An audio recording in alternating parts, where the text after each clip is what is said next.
We humans are omnivores. That means we can eat meat, plants, and whatever they make boba out of. That stuff is delicious. But with millions of things on Earth's menu, 75% of the calories we humans eat comes from just 5 types of animals and only 12 types of plants. And that might be dangerous. Hi, I'm Miranda Cosgrove. Welcome to the STEM Loft, where the landlord said it wasn't haunted and was honestly really weird about it. There are over 50,000 edible plant species on Earth, but humans primarily eat just a dozen. And actually, about 50% of the calories humans eat comes from just 3 crops: rice, corn, and wheat. Shout out to my cereal grains for keeping us fed. I really liked your work and, cereal.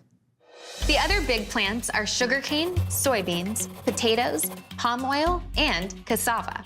There's also sorghum, millet, groundnuts, and sweet potatoes. Sweet potatoes, when you crave potatoes, but sweet. When it comes to animals, humans consume most of our calories from chickens, pigs, cows, buffalo, and the greatest of all time, goat. Just those plants and animals make up 3/4 of our diet, which makes it easier for things like supply chains. But there are some big downsides as well. First, it's not great for our health. The top 4 plants, corn, wheat, rice, and sugarcane, are low in protein and high in carbohydrates. They're also often heavily processed, which can remove things like fiber and nutrients. It's also not great for the health of our farmland. Planting the same crop on the same land over and over can deplete the nutrients in the soil. Over time, plants on these farms will need more and more fertilizers and pesticides, both of which have serious effects on the farms themselves and on the surrounding environment. Growing our food like this puts the health of our food supply in danger. We've invested a lot of energy maximizing the efficiency and yields of certain crops, which helps feed our always growing population. And just like shrinking biodiversity is bad for our overall environment, shrinking biodiversity in our agriculture has big risks. Because when you rely on a single crop for food, you're in big trouble if that crop develops a disease.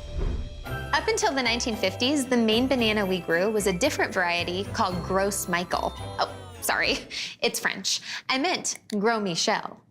The Gros Michel banana was bigger and sweeter, but a fungal infection known as Panama disease wiped out banana plantations around the world. The resistant Cavendish banana was grown as a replacement, but guess what? Panama disease is back, and it has evolved, hitting banana plantations in South America and Africa. Even with all of modern science, we might be facing another banana blight. Can you imagine a world without bananas?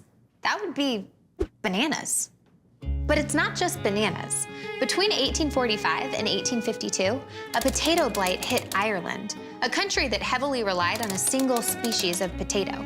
This great famine changed Ireland forever. Millions fled the country, and an estimated 1 million people died.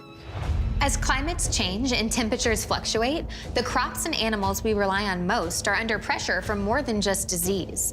There's evidence that rising CO2 levels could make our current crops less nutritious. Plus, larger and more frequent storms and heat events could affect livestock populations.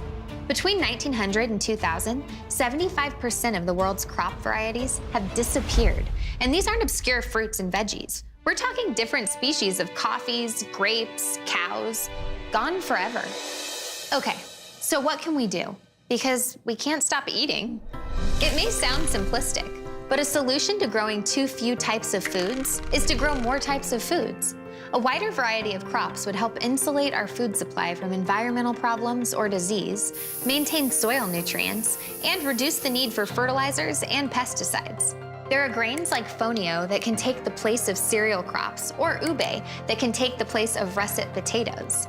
Governments and organizations are aware of the dangers that come with low agricultural biodiversity, and some steps have already been taken.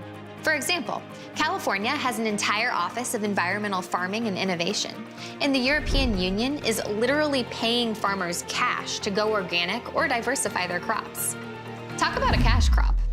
There's so many great foods and crops to try, and by expanding our palate, we may help change the world.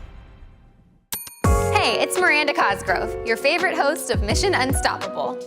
I'm the only host. And if you want to watch awesome STEM videos and exclusive Mission Unstoppable clips, just make sure you subscribe and hit that notification bell.